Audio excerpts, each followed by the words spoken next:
Selamat siang kepada Dewan Juri yang terhormat. Perkenalkan, nama saya Adria Ayu Vanessa dari SMA Negeri 2 Kota Pasuruan. Di sini, saya berdiri sebagai tim kontra yang menolak MOSI. Dewan ini memilih sekolah menengah yang mengadopsi model pendidikan klasik daripada model pendidikan progresif. Sebelumnya, saya ingin membuka pandangan kita semua terhadap MOSI ini. Hari ini kita dituntut untuk melihat ke depan, karena masa depan ada di depan kita dan dunia bergerak begitu cepat. Pendidikan progresiflah yang membuat kita siap, bukan pendidikan sistem klasik yang ketinggalan zaman. Sebelum saya menguraikan lebih lanjut mengenai dampak dari sistem pembelajaran progresif ini, saya akan mendeskripsikan dan mendefinisikan dari sistem pelajaran klasik dan juga progresif. Yang pertama, sistem pembelajaran klasik.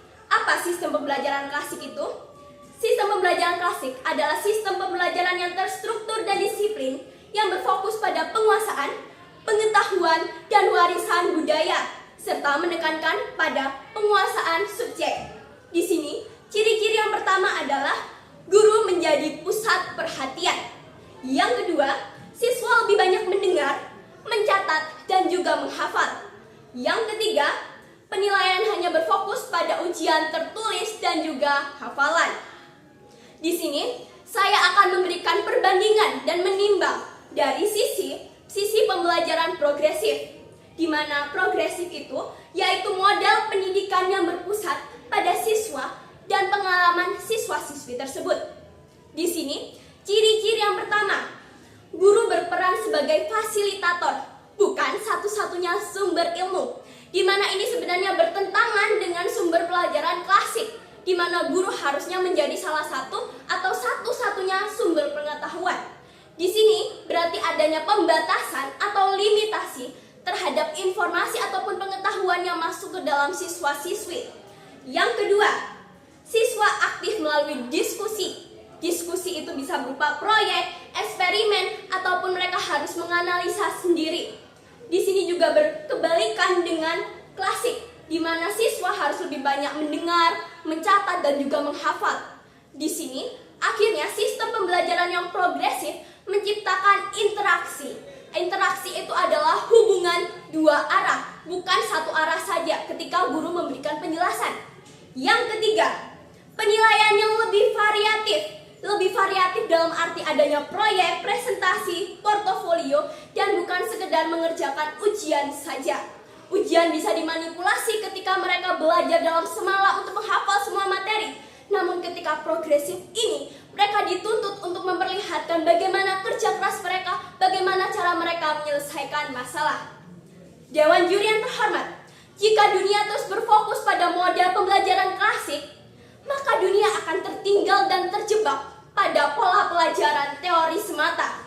Sementara kenyataannya, dunia ini membutuhkan suatu kemajuan dan menuntut inovasi dan kreasi dari generasi muda.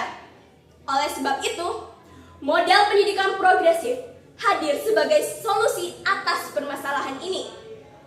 Berikut adalah alasan kenapa model pembelajaran progresif lebih unggul. Yang pertama, karena relevan dengan abad 21. Tentunya ketika kita hidup di tengah perkembangan teknologi, kita sendiri harus bisa mengikuti agar kita tidak ketinggalan. Ini akhirnya dapat menciptakan generasi yang kritis, penuh dengan komunikasi, kolaborasi, dan juga kreativitas. Yang kedua, menumbuhkan kemandirian. Kenapa? Karena pada akhirnya siswa-siswi tidak bergantung kepada guru. Mereka bisa memperoleh sumber informasi mereka dari berbagai sumber, tidak hanya dari buku namun juga dari media digital. Yang ketiga, mendorong kreativitas. Di sini artinya siswa-siswi tidak harus terpatok pada satu jawaban atau satu prinsip.